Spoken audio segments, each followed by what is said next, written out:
தமிழீழ தாயக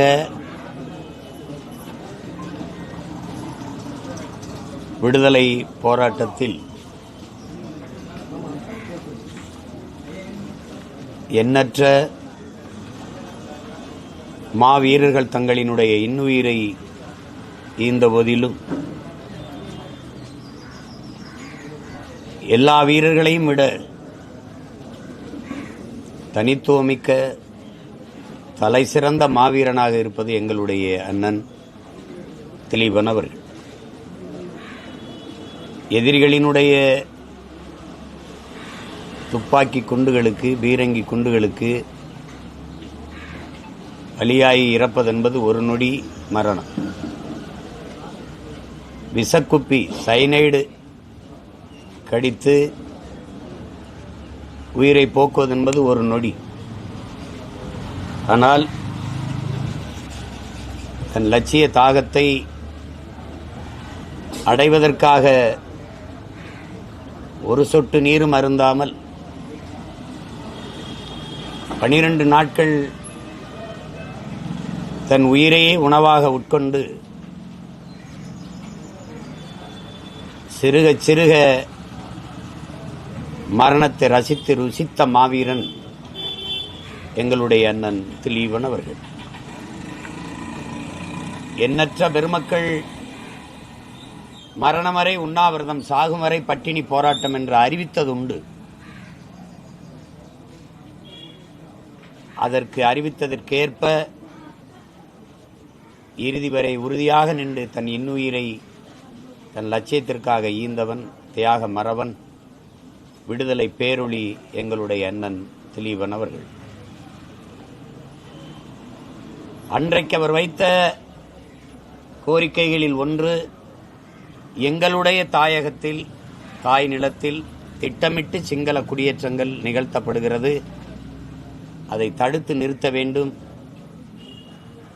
என்று இந்திய வல்லாதிக்கத்திற்கு வைத்த கோரிக்கைகளில் அதையும் ஒரு வலிமையான கோரிக்கையாக வைத்து உண்ணா நோன்பை தொடங்கினார். அன்றைக்கு எங்களிடத்திலே என் மக்களை தற்காக்க, நிலத்தை பாதுகாக்க எங்களுக்கு ஒரு படை இருந்தது. இந்திய ராணுவம் அங்கே வந்து நின்றது. அந்த ராணுவத்திற்குத்தான் இந்த கோரிக்கையை வைத்தார். அந்த படை இருந்தும் எங்களுடைய நிலம் ஆக்கிரமிக்கப்பட்டிருந்த காலத்தில் இன்று யாருமற்ற நிலையில் எங்கள் தாய் நிலம் முழுக்க முழுக்க சிங்கள மயமாகி நிற்பதை, மயமாக்கப்பட்டு இருப்பதை நீங்கள் அறிய முடியும். அன்று அவர் வைத்த கோரிக்கை இன்றும் அப்படியே தான் இருக்கிறது. அன்றைக்கு கேட்க ஆள் இருந்தது, தடுக்க ஒரு தலைவன் இருந்தான், படை இருந்தது. இன்றைக்கு எதுவும் இல்லாத சூழலில் நிற்கிற எம் மக்கள். எங்கள் உறவுகள் சொல்வது போல எங்கள் பார்த்திபன் இன்னும் பசியோடு தான் இருக்கிறான். ஏனென்றால் அவன் சுமந்த லட்சியம், அவன் கொண்டிருந்த கனவு, அவன் முன்வைத்த முழக்கம், அவனுடைய செயல்பாடுகள் அப்படியே இருக்கிறது. தன் தலைவின் மீது வைத்திருந்த தீராத பற்று, பெரும் அன்பினால் தலைவர் வந்து தன்னை பார்க்கும்போது உண்ணா நோன்பை கைவிடு என்று சொல்லிவிடுவாரோ என்று அச்சத்தில் தலைவர் சொன்னால் நம்மால் மறுக்க முடியாத உண்ணா நோன்பை கைவிட வேண்டியது வரும் என்று தலைவர் தன் அருகில் வந்து அமர்ந்தவுடன் எனக்கு ஒரு சத்தியம் செய்யுங்கள் என்று கை நீட்டி சத்தியம் கேட்கும்போது தலைவரால் மறுக்க முடியவில்லை. கையை நீட்டுகிறார். அவர் என்ன கேட்கப் போகிறார் என்று தலைவருக்கு வியப்பு. அப்போது அண்ணன் கேட்டது, என்னை இந்த உண்ணா நோன்பை மட்டும் நிறுத்த வேண்டும், நிறுத்து தெளிவா என்று மட்டும் சொல்லிவிடாதீர்கள் என்று வாங்கிய சத்தியம்தான். தலைவரால் மறுக்கவே முடியவில்லை. தழுதழுத்த நாவோடு, வடிந்த கண்ணீரோடு அவர் கையை பிடித்து அந்த உறுதி சத்தியத்தை செய்து கொடுத்தார். அப்படிப்பட்ட ஒரு உறுதி கொண்ட வீர மறவன் எங்களுடைய அண்ணன் திலீபன். அவருடைய நினைவை போற்றுகிற நாள் இன்று. தமிழீழ விடுதலை போராட்டத்தில் ஒரு புது ரத்தத்தை பாய்ச்சி பெரும் பாய்ச்சலுக்கு வித்திட்டவன், தன்னை உயிரை கொடுத்து உந்தி தள்ளியவன் எங்களுடைய திலீபன். இந்த மகத்தான மாவீரனுக்கு நாம் தமிழர் கட்சி பிள்ளைகள் பெருமிதத்தோடும் திமிரோடும் தங்களுடைய புரட்சிகரமான வீர வணக்கத்தை செலுத்துவதில் பெருமை அடைகிறோம்.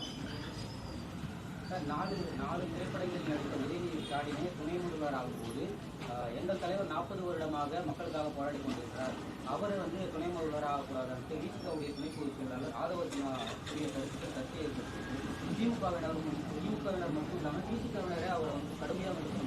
யார இல்லை இது வந்து முதலா அண்ணன் விடுதலை சிறுத்தைகளுடைய தலைவர் எங்களுடைய அண்ணன் திருமாவளவன் அவர்கள் ஆட்சி அதிகாரத்தில் பங்கு என்ற முழக்கத்தை முன்வைத்தது இன்னைக்கு நேற்று இல்லை, தொடங்கிய காலத்தில். ஆதவர்ஜுனா கேட்பது வந்து ஒரு பொதுவான கோரிக்கையை தான் நீங்க பார்க்கணும். அது அண்ணன் திருமாவளவனுக்கு கேட்டாருன்னு நீங்க பார்க்கறது அப்படி பார்க்க வேண்டியது இல்லை. கூட்டணி வைத்துக் கொள்வீர்கள். நான் கேட்கிற ஒரு பொதுப்படையா ஒரு கேள்வி. சரி, ஆதவர்ஜுனா அந்த கட்சி அது பிரச்சனை, எங்களுக்கு ஒன்றும் இல்லைல்ல. இப்போ நான் கேட்கறது நீங்க பதில் சொல்லுங்க. கூட்டணி வச்சுக்கிறீங்க, என் வாக்கு உங்களுக்கு வேணும், இவர் வாக்கு வேணும், இவர் வாக்கு வேணும், இவர் வாக்கு வேணும், எல்லாரும் வாக்கையும் வாங்கிட்டு இல்லை நான் தான் நாட்டாமை செய்வேன், நான் தான் ஆளுவேன் அப்படின்னா எப்படி? இதை விட கொடிய சனாதனம் இருக்க? எங்க எல்லாரும் வாக்கு வேணும்ல. எல்லாருமே கட்சி ஆரம்பிச்சது அவரவர் அதிகாரத்தில் பங்கெடுக்கணும் தான். தம்பி உங்ககிட்ட தான் சொல்றேன், கட்சி அதிகாரத்தில் பங்கெடுக்கணும், ஆட்சி அதிகாரத்துக்கு வரணும் தான். நாங்க கட்சி ஆரம்பிக்கிறது இவரை முதலமைச்சர் ஆக்குறதுக்கு, இவரை துணை முதலமைச்சர் ஆக்குறதுக்குன்னு இல்லை. இல்ல, எல்லாருக்கும் ஒரு கனவு இருந்தது, ஒரு இலக்கு இருந்ததுல. அந்த இலக்கு அவங்க என்ன செய்வாங்க, எங்கள் ஆதரவில் நீங்க வெல்றீங்க அப்படின்னா எங்களுக்கு பங்கு தாங்க. இது தர முடியாது, ஏற்கிறோம். ஆனால் நீங்க இந்திய ஒன்றிய அமைச்சரவையில் 18 ஆண்டுகள் தொடர்ச்சியா பங்கேற்றது ஏன்? நாங்க கொத்து கொத்தா செத்து விழுகும்போது அங்க போய் நின்று எங்களுக்கு எந்த இலாக்கான்னு கேட்டு வாங்கி நீங்க வந்தீங்களா இல்லையா? வந்தீங்களா இல்லையா? எல்லா கட்சிகளின் வாக்கை வாங்கிட்டு நீங்க மட்டும் மந்திரி சபையில் இடம்பெற்று வந்தது எப்படி? அன்னைக்கு விடுதலை சிறுத்தைகள் வாக்கு இருந்தது, அன்னைக்கு எல்லாருடைய வாக்கும் இருந்தது இல்ல. அப்ப போய் நீங்க மத்திய அமைச்சரவையில் பங்கேற்க முடியுது, அதை கேட்டு பெற தெரியுது. இங்க அதே போலதானே இங்க நீங்க கேட்பான். அதானே ஜனநாயகம். அல்ல இந்திய ஒன்றிய அரசுக்கு ஒண்ணு இங்கேயும் ஒண்ணுன்னா அது என்ன சரியான சமமான இருங்க. அது சரியா? அது சரியா இல்ல? உங்க வாக்கு எல்லாம் வேண்டாம், நாங்களே தான் ஆளுவோம், எங்க கட்சிக்காரங்க தான் எல்லா இலாக்காக்களையும் அதிகாரத்தை செலுத்துவாங்க அப்படின்னா நீங்க தனிச்சு நில்லுங்க. எங்களை போல இப்ப தனிச்சு நிக்கிறேன். 1 விழுக்காடு 2 விழுக்காடு 3 விழுக்காடு ஒண்ணும் இல்ல, முட்டைனா கூட நீ தனிச்சு நின்னு காட்டு. என்னோட வலிமை, என்னோட வாக்கு, என்னோட ஆட்சி நடக்கணும் தான் இந்த மக்கள் எனக்கு வாக்கு தந்திருக்காங்க அப்படின்னு நீங்க சொல்லி அதிகாரத்துக்கு வரும்போது யாரு கேட்க போறா? நீங்க தனிச்சு நின்று வெல்லுங்க, அப்புறம் வந்து சொல்லுங்க. இல்லைன்னா எல்லாருடைய வாக்கையும் வாங்கி வலிமை பெற்று அதிகாரத்துக்கு வரும்போது பங்கு கொடுங்கன்னு கேட்கறது ஆதவர்ஜுனா பேசுறாரு, எங்க அண்ணன் திருமாவளவன் பேசுறாருன்னு இல்ல, பொதுவான கருத்து இதுதான் சரியா இருக்கும்னு நம்ம சொல்றோம். அதுல என்ன உங்களுக்கு பிரச்சனை? அதுல ஏற்கலையில யார்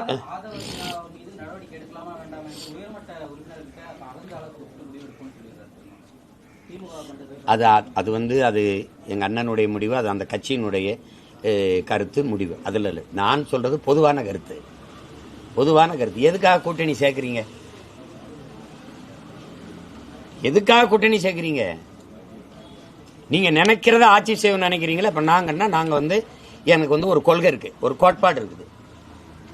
இந்த இந்திய திராவிட அரசியலிருந்து மாற்ற ஒரு அரசியலை வைக்கணும்னு நினைக்கிறோம். அதனால யாரோடும் சேரல, நாங்க தனிச்சு நிக்கிறோம், வெல்றோம் வீழ்றோம், அதை பத்தி கவலை இல்லை. அப்ப நீங்க என்ன பண்ணணும்? அதிகாரத்துக்கு வரணுங்கிறத தவிர வேற என்ன நோக்கம் இருக்கு? அதிகாரம்னா உன்னுடைய தனித்துண்மை வச்சு நீ உன்னுடைய கோட்பாடை சொல்லி, கொள்கையை சொல்லி, ஆட்சியின் சாதனையை சொல்லி வென்று வா. ஆட்சியில பங்கு கேட்டா அப்ப சொல்லு. எல்லாரும் வாக்கும் வேணும், அதிகாரத்தில் பங்கு தர மாட்டேன்னு சொல்றது சரியான ஜனநாயகம் இல்லை. நீங்க வந்து அது இல்ல, அது ஒரு என்ன சொல்றது, அது ஒரு கூட்டணி வைக்கிறதா ஜனநாயகம்னா, கூட்டணி வைக்கிறதுனால ஒவ்வொரு தலைவர்களும் கட்சியும் தன்னுடைய கோட்பாட்டை விட்டு நகருது, தன்னுடைய தனித்தன்மையை இழக்குது. உண்மையிலே மது ஒழிக்கணும்னு எங்க அண்ணன் நினைக்கிறார், உண்மையிலே எங்க மது ஒழிக்கணும் எங்க ஐயா நினைக்கிறார். யாரு? பாமக தலைவர் எங்க ஐயா நினைக்கிறார். ஆனால் அது அந்த கருத்தை ஆழமா வலியுறுத்த முடியாத காரணம் இந்த கூட்டணி கோட்பாடு தான். பொருளாதார அடிப்படை இடஒதுக்கீடு, முன்னேறிய வகுப்பினருக்கு இடஒதுக்கீடு வந்து உளச்சான்றோட எங்க ஐயா ஆதரிச்சாருன்னு நினைக்கிறீங்களா? இல்ல, வழி இல்ல. ஏன்னா அவரே சொல்றாரு கூட்டணியில் இருக்கோம், நாங்க என்ன செய்யறதுன்ட்டு. அப்ப ஒரு தனித்துவத்தை ஒரு கட்சி தன்னுடைய கோட்பாட்டை விட்டு நகர வேண்டியது இருக்குது. அவ்வளவு பெரிய இழப்பை சந்திக்கும் போது நீ அதிகாரத்தில் பங்கு தர மாட்டேங்கிற எப்படி? அது சரியில்லை. நீங்க ஆதவர்ஜுன் கருத்துன்னு சொல்லாதீங்க, பெரும்பாலான மக்களின் கருத்தே அதுதான்.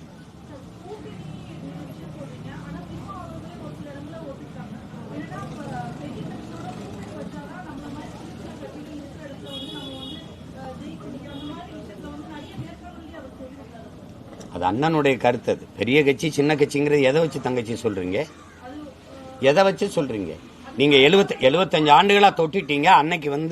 அன்னைக்கு வந்து ஒரு தேவை இருந்தது. இந்திய காங்கிரஸ் ஆண்டுகிட்டு இருந்தது. வடக்கு வாழுது, தெற்கு தேயுதுன்னு ஒரு கோட்பாட்டை வச்சிங்க. மத்தியில் கூட்டாட்சி, மாநிலத்தில் தன்னாட்சி. நீங்க தமிழ் மொழி மீட்சி, இந்தி திணிப்புக்கு அது இதுன்னு பேசுனீங்க. இதெல்லாம் ஏதோ நல்லது செஞ்சிருவாங்க போல இருக்குன்னு நம்பி மக்கள் வாக்கு செலுத்தி அதிகாரத்தை கொடுத்துட்டாங்க.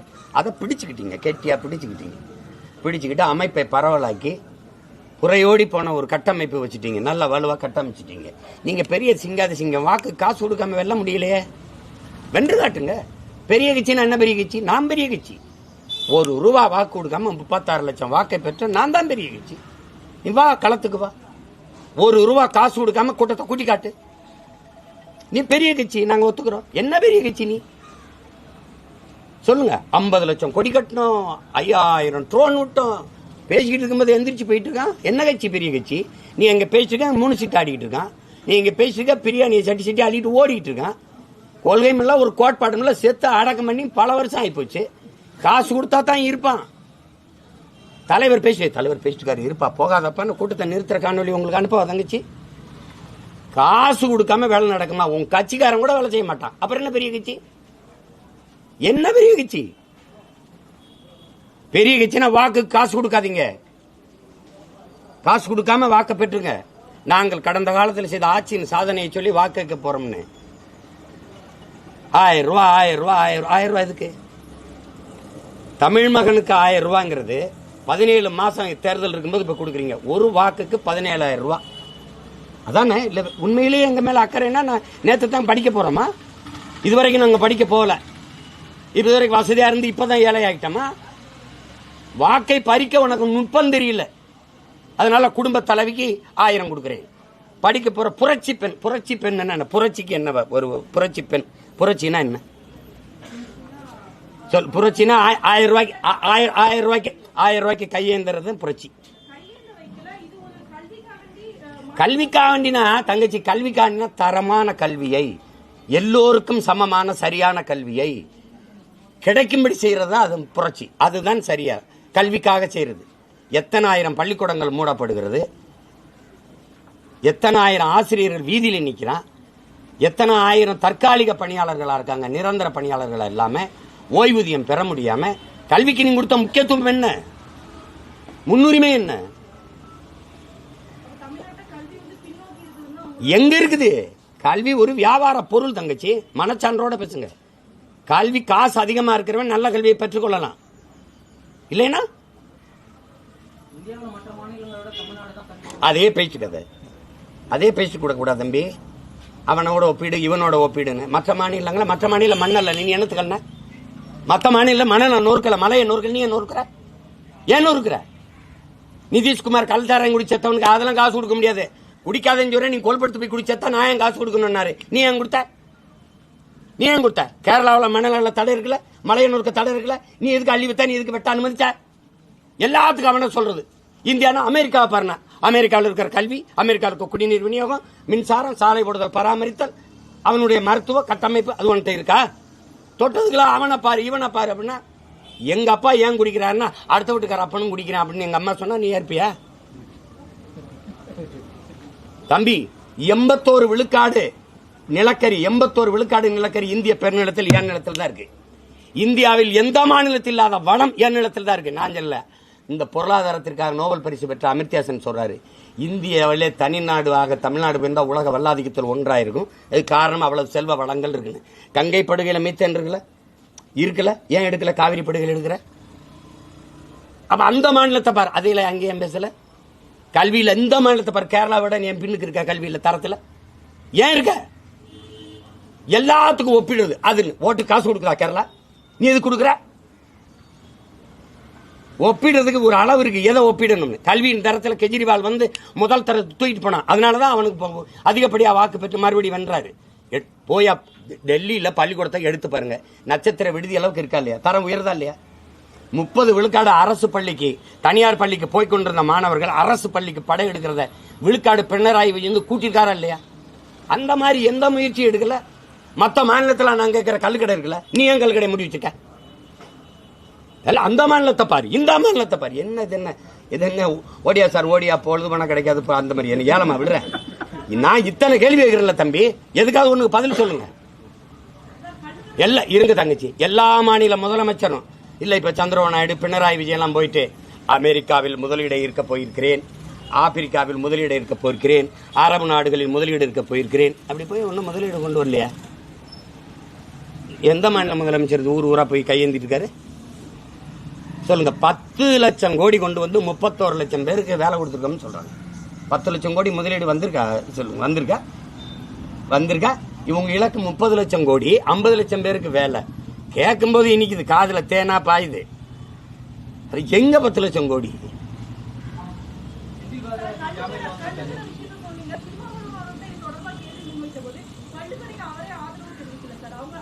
அது எங்க அண்ணனோட கருத்து. அரசியலமைப்பே சொல்லுது கல்லு உணவின் ஒரு பகுதின்னு.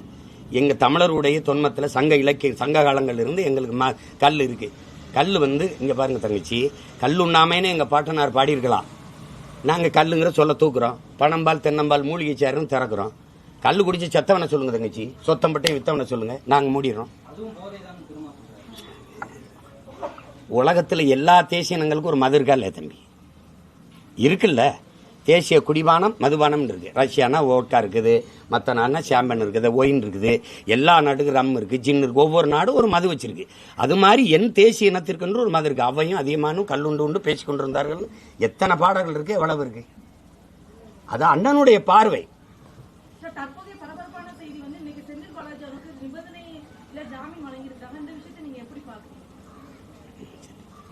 நம்ம நாட்டில் எது தங்கச்சி பரபரப்பு இல்லை? லட்டு பரபரப்பு, சிலேபி பரபரப்பு, அப்புறம் பஞ்சாமிர்தம் பரபரப்பு, அப்புறம் பிணை கிடைக்கிறது பரபரப்பு.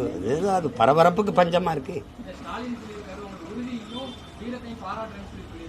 அது அந்த திருடுறது, கமிஷன் வாங்குறது, லஞ்சம் பெறுறது, டாஸ்மார்க் சரக்க கூடுதலா விளை வச்சு விற்கிறது, 10 ரூபா கூட்டுறது, நேரம் கணந்து விற்கிறது, கள்ளச்சரக்கு ஓட்டுறது, இதெல்லாம் தியாகத்துல வருது. உங்களுடைய தியாகம் போட்டுறது. நான் என்ன நினைக்கிறேன், எனக்கு யார் மேல கோருதில்ல. எங்க பாட்டை ஒருத்தன் செக் இழுத்தான்ல, அவர் மேல 9 வருஷம் 8 வருஷம் ஜெயில இருந்தாங்கல்ல, எங்க தாத்தங்க எல்லாம் தூக்கல தொங்குனாங்கல்ல, இவங்க அது இதுக்கெல்லாம் பேர் தியாகம்னா அதுக்கு பேர் என்ன தம்பி சொல்றது? அதுக்கு பேர் என்ன சொல்றது? இந்த நாட்டில் மண்ணெல்லி விற்கிறது, மலை குடைஞ்சி விற்கிறது, இந்த என்ன செய்யறது, இந்த மாதிரி சாராயம் காய்ச்சிறது, இது பண்றது, இதெல்லாம் தியாகத்துல வருது. வீரதீர செயல்களில் பெருமை மிக்க செயல்ல வருது. இந்த வழக்கை உங்ககிட்ட கேட்கிற அண்ணன் மனச்சான்றோட பதில் சொல்லு. இந்த வழக்க போட்டது யார்? திமுக. நல்லா தெரியுதுல்ல, உள்ள வச்சது யார்? இப்ப இருங்க சிரிக்காதீங்க. அதிமுக ஆட்சியில நீங்க அவர் மேல வழக்கில் தான் உள்ள போயிட்டு வந்திருக்கிறாரு. உள்ள போங்க அப்புறம் வாங்க. இது என்னது? நீங்க அனுப்புனது நீங்க தான். இப்ப வருக உங்க தீர செயல், வீர செயல் உங்க கட்சியில இருந்தா வீர தீர தியாகம் ஆயிரும், அடுத்த கட்சியில இருந்தா அது ஊழல் குற்றச்சாட்டாயிரும். இதே ஐயா கரூர்ல பேசினது இருக்கு. கட்ட கேட்டுக்கு இவர் முதலமைச்சர் வேட்பாளர் பட்டியலே இருக்கிறார். இந்த செந்தில் பாலாஜி செய்த ஊழல் தெரியுமா? அனுப்பிட்டா தம்பி உங்களுக்கு பகிரில ஐயா பேசுனது. திருப்பி கட்சியில் உங்களை மாதிரி ஒருவருக்காக தான் காத்திருந்தோம், அங்க செய்த திருட்டை இங்க வந்து செய்யுங்கள். அதுதான் என்ன நல்ல திருடன். இதுல என்ன நீங்க எல்லாம் சொல்லணும். இதை நீங்க அண்ணனே பேச வச்சுக்கிட்டு இருக்கிறீங்க. இந்த கொடுமையெல்லாம் வந்த உடனே அதுல பாருங்க, அவர் அமைச்சராவதில் எந்த தடையும் இல்லை என்று சொன்னா அமைச்சராக்குவாங்க. யார் அதிகமா வசூலிச்சு கொடுக்க கப்பம் கட்டுறாங்களோ அவன் நல்ல அமைச்சர், அவ்வளவுதான்.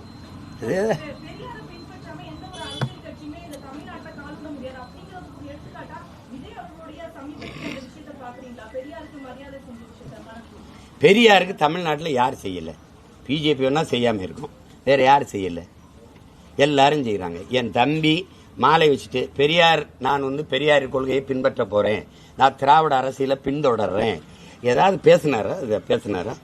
மாலை இடுறதுனா நீங்க உங்களுக்கு ஒரு ஒண்ணு என்ன செய்தி சொல்றதுன்னு தெரியல, ஒன்னே திராவிட அரசியலுக்கு போயிட்டாருன்றேன். நான் என்ன இப்ப என்ன கேட்கிறேன், பெரியார் என்பவர் பொது தலைவரா, பொது அடையாளமா, திராவிட அடையாளமா?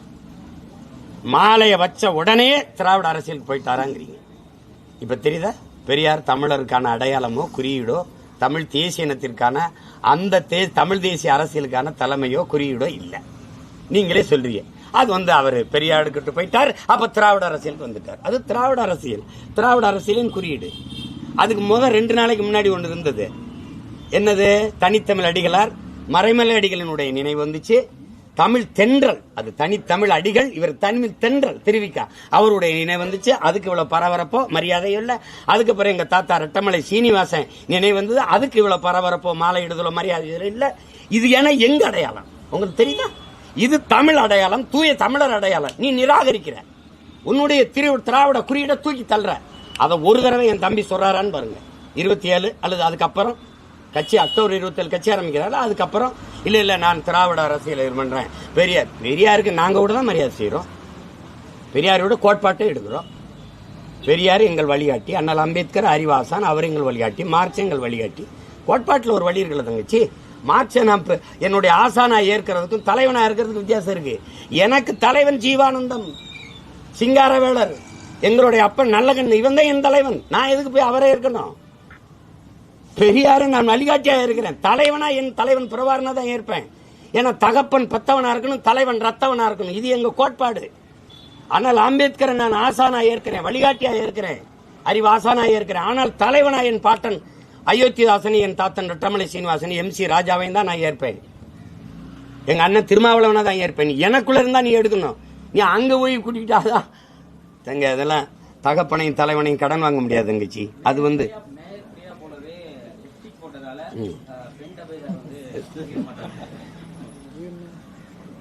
என்ன ஒரு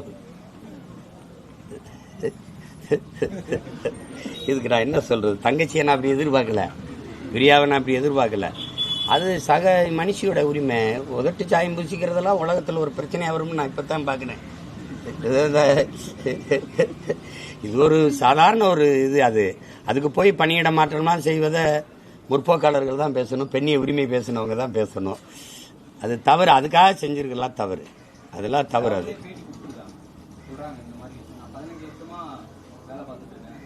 அது நான் பார்த்தேன் கேட்டேன். அது ரொம்ப வலியான செய்தியா தான். இதுக்கு அண்ணன் என்ன செய்யலாம்னு சொல்லு. வருந்துறேன், அது தவறு. அந்த மாதிரி செஞ்சிடக்கூடாது. அது தங்கச்சி பிரியாவை நான் அப்படி எதிர்பார்க்கல, அது தப்பு. அதனால அதை தன்னோட பணி செய்யறவங்க நல்லா உடை உடுத்திட்டு வரணும், நல்லா இருக்கணும்னு விரும்பணும். அதுதான் நல்ல தலைமை பண்பு. அது இல்லாம நீ சரியில்லை. அது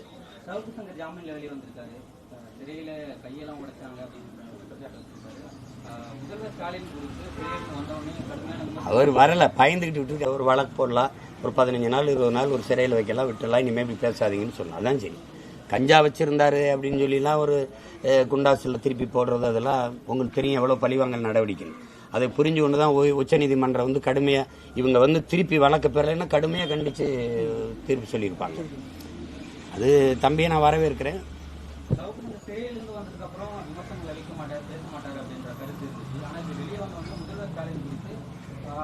அரசு ஊழியர்கள் எப்படி தந்தை தாய் இருந்தா வாரிசுக்கு வந்து கருணை அடிப்படையில் பதவி கொடுப்பாங்களோ அதே போல முதல்வர் ஸ்டாலினுக்கு திமுக தலைவர் பதவியும் முதல்வர் பதவியும் கிடைக்கும். உதயநிதிக்கு எந்த அடிப்படையில் போடுது? எந்த கருணை அடிப்படையில் கிடைக்க போகுது அது தெரியல. இது எல்லாம் பெயரளவில் தான் தம்பி. சமூக நீதி, ஏதாவது இடப்பகிர்வு, அப்புறம் சனாதன ஒழிப்பு, இதெல்லாம் முதல்ல சனாதனத்தை ஒழிக்கிறது இவங்க கிட்ட இருந்தா ஒழிக்கணும். சமூக நீதியை இவங்க கிட்ட இருந்தா நம்ம காப்பாற்றணும். அதனால அதை பேசி பயன் இல்லை.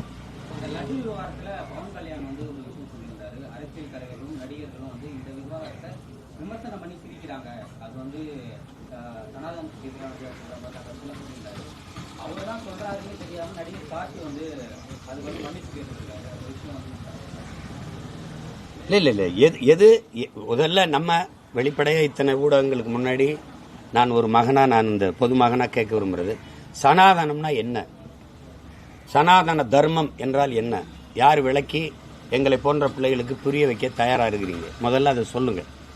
சனாதனம்லாம் லட்டுலாம் சனாதனம் இருக்குதுங்கிறதெல்லாம் எப்படி ஏற்கிறது சொல்லுங்க. நீங்க கேலி பண்ணி சிரிக்கிறேன்னா இதுல போய் நீங்க இவ்வளவு இது காட்டும் போது சிரிப்பா வருது. இப்ப நான் ஒண்ணு கேட்கிறேன், என் தம்பி கார்த்தி மன்னிப்பு கேட்டதுல எனக்கு வருத்தம் இருக்கு. ஆனா அவருக்கு என் தம்பி சூர்யாவுக்கு பிரச்சனை இருக்கு. அங்க படம் வெளியாகுது, அவர் துணை முதல்வராக இருக்காரு. அப்படி ஒரு கருத்தை சொல்லும்போது சரிங்க மன்னிச்சுக்கிறீங்க அப்படிதான் சொல்லணும்.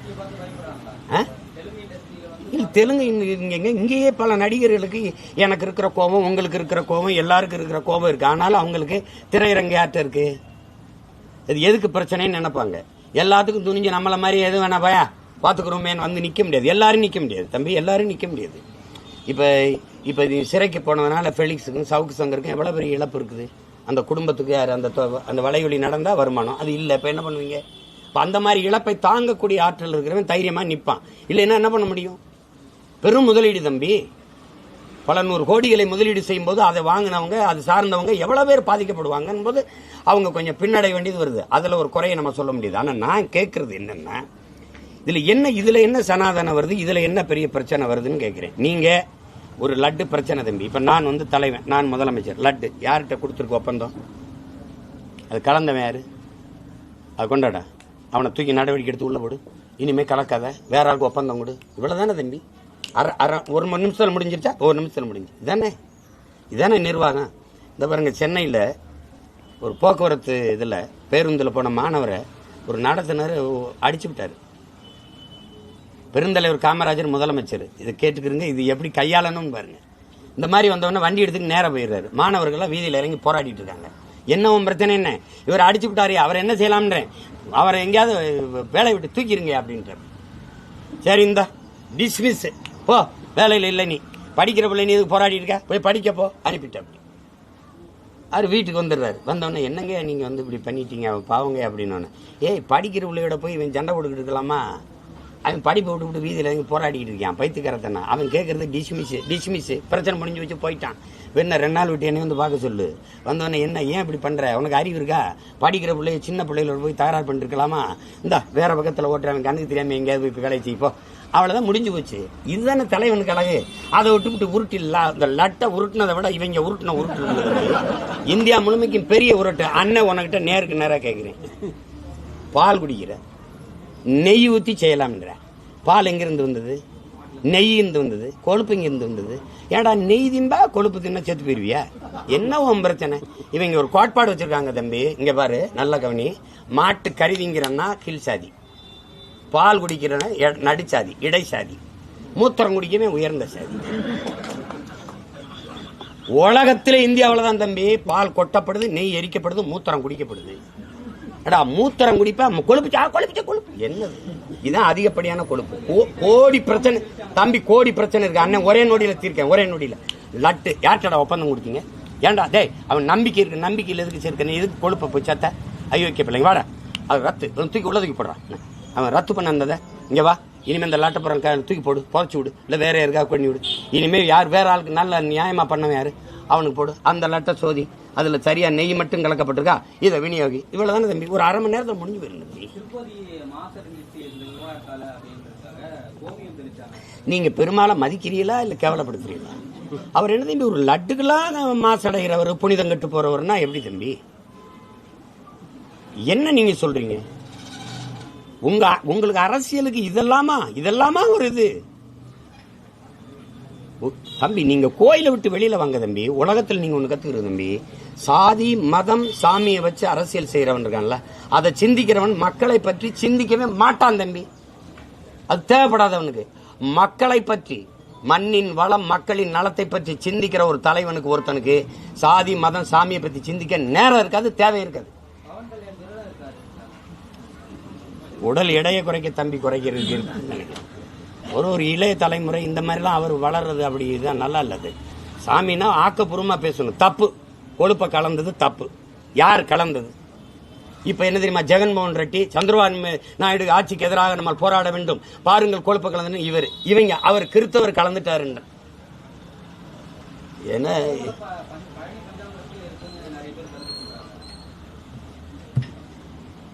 தெரியல, அது என்னன்னு புரியல. அது எதுல கலப்படம் இல்ல.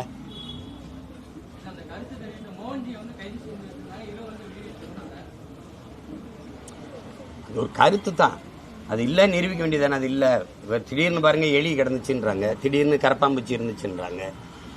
நமக்கு இதுல சந்தேகம் வருது. இதுல நீங்க ரேஷன் அரிசியிலே செறிவூட்டப்பட்ட அரிசியை கலந்தீங்க, அது கலப்படம் தானே. நீங்க கொண்டாந்து எங்களுக்கு பொங்கல் கொடுத்த வெள்ளத்துல பூச்சி இருந்துச்சு, அரட்டல பள்ளியெல்லாம் செத்து கிடந்துச்சு, உருகி ஓடிச்சு. நீங்க எப்படி பார்த்தாலும் உருகித்தானே பொங்க வைப்பிய, நாங்க உங்களுக்கு உருக்கி வசதியா கொடுக்குறோன்னு. நீங்க அது மாதிரி எந்த பிரச்சனையே பிரச்சனையாகணும், எது மக்களுக்கு முக்கியமான பிரச்சனைன்னு பார்க்கணும் தம்பி. நாட்டுக்கு மக்களுக்கும் இந்த ஆட்சியாளர்களால் எவ்வளவு பிரச்சனைன்னு யோசிங்க. அதை மறைக்கிறதுக்கு இதை எடுத்துக்கிறது. இங்க தமிழ்நாடு அரசு இந்த விஷ்ணுன்னு ஒருத்தரை பிடிச்சிக்கிட்டு ஒரு வாரம் ஓட்டி அந்த பிரச்சனையை பூரா தீர்ப்பிச்சு. அது மாதிரி இப்ப லட்டு ஒரு நொடியில தீர்க்கலாம். அந்த பிரச்சனையை தீர்த்துட்டு அடுத்து என்ன விடுங்க அப்படின்னு போக வேண்டியது என்ன? அது அவ்வளவு பெரிய தம்பி கார்த்திக்கிட்ட அந்த நெறியாளர் கேட்டிருக்க கூடாது. அவர் எவ்வளவு நாகரிகமா பதில் சொல்றாரு. அது சென்சிட்டிவ் இஷ்யூ, அது உணர்வுபூர்வமான சிக்கல், அதை தவிருங்கன்னு சொல்லும்போது அந்த அம்மா மறுபடியும் விட்டுருக்கணும். திருப்பி லட்டு வேணாமான்னு அவர் வேணான்றார். அவ்வளவுதான். அவர் ஒன்னும் யாரையும் காயப்படுத்தணும். நீங்க பேச்ச கேளுங்க, யாரையாவது காயப்படுத்துற மாதிரி இருக்குதான்னு பாருங்க. அதுக்கு போய் கோவப்படுறது அர்த்தம். இந்த தம்பி மேலேயும் தப்பு இல்லை. பவன் அது இதுக்கெல்லாம் கோவப்பட வேண்டியது இல்லை. வேற ஏதாவது இருக்கா?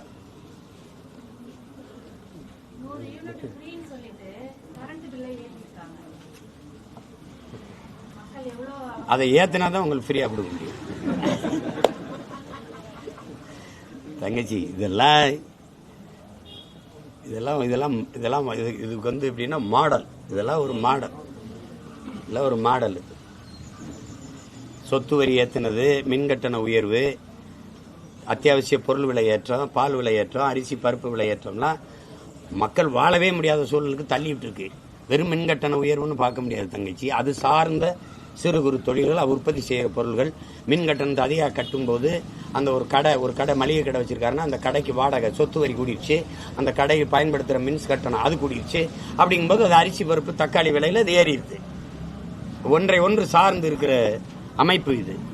அதனால அதை பற்றி அவங்களுக்கு கவலையும் கிடையாது, ஒன்றும் கிடையாது. மின் கட்டண உயர்வுக்கு அதுக்கு ஏதாவது சொல்ல. அப்படி இருந்தும் எங்க மின்சாரம் தடை இல்லாமல் வருதா? உங்களால் நம்ப முடியுதா? எங்க அம்மா அரணையூர்ல எவ்வளவு பயன்படுத்தியிருப்பாங்க மின்சாரம் நினைக்கிறீங்க? 1 லட்ச ரூபா பில்லு வந்ததுன்னா உங்களால் நம்ப முடியுதா தங்கச்சி? கேட்ட எல்லா வீடுகள்லையும் விலை சிற்றூர்களில் இப்போ நம்மளாவது தங்கச்சி கேட்குறாங்க, நான் பதில் சொல்றேன். சிற்றூர்கள் இருக்கிற மக்களுக்கு யார் குரல், யார் பேசுறது? 5000 10,000 சின்ன சின்ன வீடுகள் 2-3 விளக்கு, சின்ன சிம்மிடி விளக்கு வச்சு எரி, இந்த முட்டைப்பல் போட்டு எரிக்கிற விலை கண்ணாபின்னு கட்டணும். மகளிர் உதவி தொகை கொடுக்குறேன்னு கோடீஸ்வரனுக்கு 1000 ரூபாய் வாங்குறாங்க. டெய்லி கூலிக்கு போனாதான் வழின்ற மக்கள் இல்ல, கிடைக்கல. தகுதி இல்லாம இருந்திருக்கும் தங்கச்சி.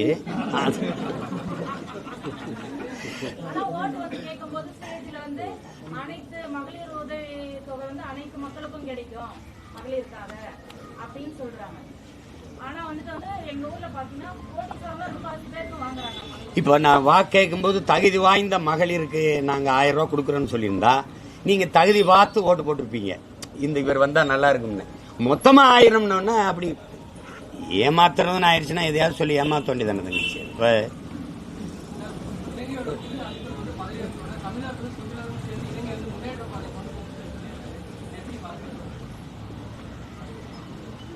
சொல்றதானே ஒவ்வொரு அதிபர்களும் சொல்றதான். தமிழர்களும் சிங்களர்களும் சேர்ந்து முன்னேற்ற பாதை கொண்டு போகும்.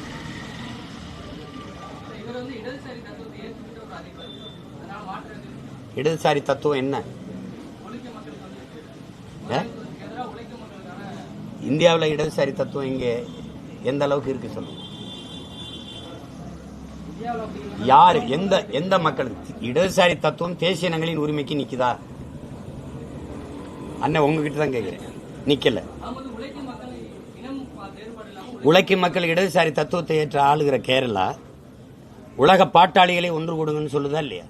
தொழிலாளர் தினத்துல உள்ளூர் பாட்டாளி வாழ பக்கத்தில் இருக்க தமிழ் பாட்டாளி சாகட்டும்னு எனக்கு தனி தர மறுக்குதா இல்லையா? இங்க எங்கே பொது உடைமை இருக்கு, எங்க உலக தொழிலாளியின் ஒற்றுமை இருக்கு? இவ்வளவு பெரிய நாட்டிலே இருக்கிற இடதுசாரியே தேசிய இன உரிமைக்கு நிக்கல.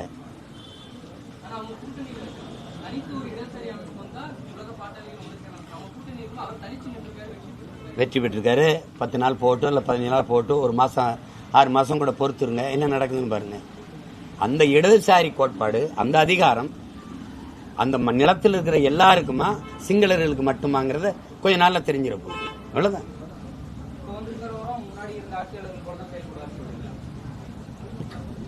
சிங்கள நாட்டில் எந்த அதிபர் வந்தாலும் பௌத்த பிக்குகள், புத்த பிக்குகள், இந்தியாவில் பாரதிய ஜனதா எந்த பிரதமர் வந்தாலும் அவர்கள் முடிவெடுக்க முடியாத RSS தான் அது, அதோடைய கோட்பாடு தான் நீங்க செயல்படுத்த முடியும். அதை செயல்படுத்துற ஒருவரை தான் பிரதிநிதியாக கொண்டாந்து நிறுத்துவாங்க. அது மாதிரி புத்த பிக்குகள் அவருடைய கோட்பாட்டை மீறி நீங்க வெல்லவே முடியாது, நீங்க கால் எடுத்து வைக்கவே முடியாது. அது யார் வந்தா என்ன பண்றாரு? தமிழர்களுக்கான உரிமையை நான் கொடுப்பேன், தமிழர் பிரதேசங்கள்ல அங்க இருக்கிற சிங்கள குடியேற்றங்களை தடுப்பேன், அங்க ராணுவ மயப்படுத்தப்பட்டிருக்கிறது திரும்ப பெறுவேன், அப்படி ஏதாவது இருக்கா? ஒன்றும் இல்லை. அப்புறம் நன்றி.